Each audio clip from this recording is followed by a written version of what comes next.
The largest nuclear explosions in history. 7 years after dropping atomic weapons over the Japanese cities of Hiroshima and Nagasaki, the United States detonated the world's first thermonuclear weapon, the hydrogen bomb, on November 1, 1952.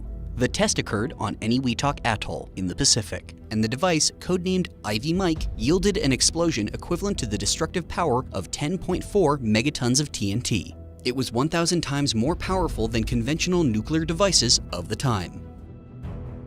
Edward Teller, a physicist and ardent supporter of the development of the hydrogen bomb, was able to detect the detonation 5,000 miles away, in Berkeley, California, by observing a seismometer which detected the blast shock waves moving through the Earth. Codenamed Castle Bravo, the United States' first test of a dry-fuel hydrogen bomb took place on March 1, 1954.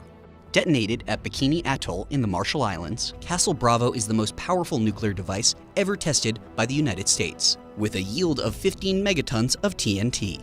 The explosion, far larger than the expected yield of 4 to 8 megatons, coupled with shifting winds, resulted in widespread radioactive contamination of the area and adverse conditions for the native people who live there. The 1957 novel On the Beach was inspired by the Castle Bravo test and depicted a world dying of radiation after an atomic war.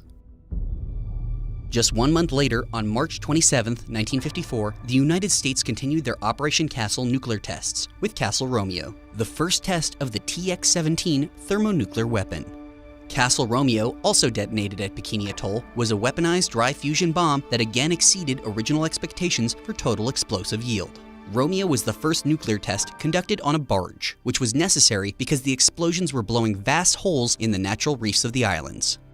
Originally expected to produce a yield of 4 megatons, Castle Romeo was the third largest test ever detonated by the United States, producing a blast of 11 megatons. That same year, Castle Yankee was the codename given to a test weapon detonated at Bikini Atoll on May 5, 1954. The Runt 2 nuclear device used partially enriched lithium fuel for the fusion stage and yielded a 13.5 megaton blast. The yield was still greater than predicted due to the enriched fuel and fast fission of the natural uranium tamper within the device. Ending a 2-year moratorium on nuclear testing between the United States and Soviet Union, the Soviet Union conducted its largest and most intensive battery of nuclear tests ever in 1961. On October 23, 1961, in the Novaya Zemlya area of the Western Arctic, a weapon producing 12.5 megatons was detonated in test number 123.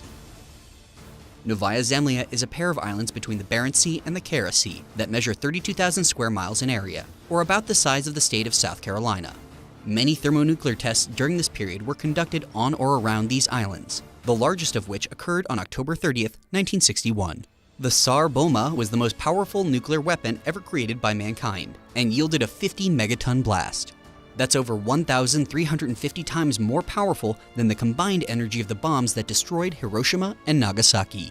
The Tsar Bomba was so big that it required a specially modified Tu-95V bomber to carry it, and the device was outfitted with a parachute to slow its descent long enough to prevent the release and observer planes from being destroyed in the blast.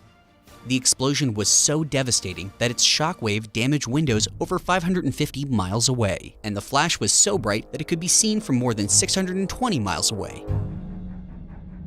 The following year, on August 5, 1962, another incredibly large Soviet thermonuclear test delivered a blast of 21.1 megatons. Test number 147 was an airdrop test that detonated 11,800 feet above sea level at the Novaya Zemlya test location.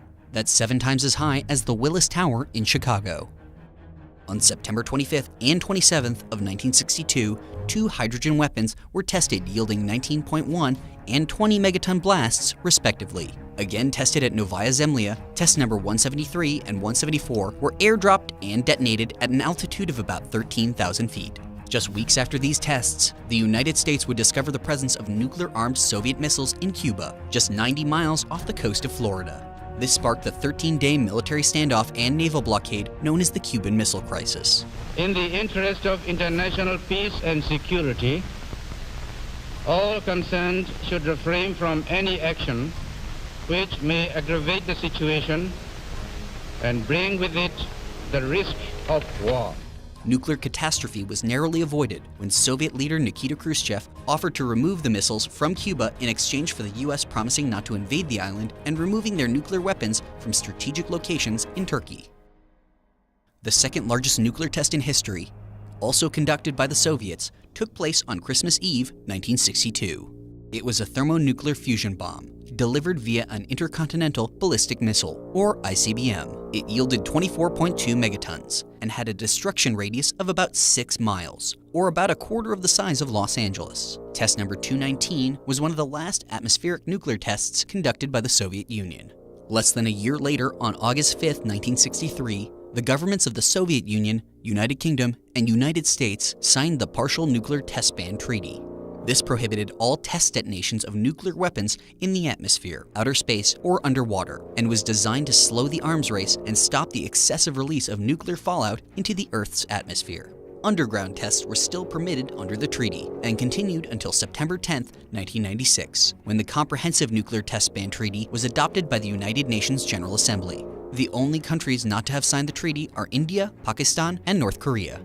To date, the nuclear powers have detonated 2,475 devices in over 2,000 nuclear tests. 1,054 of those tests were conducted by the United States.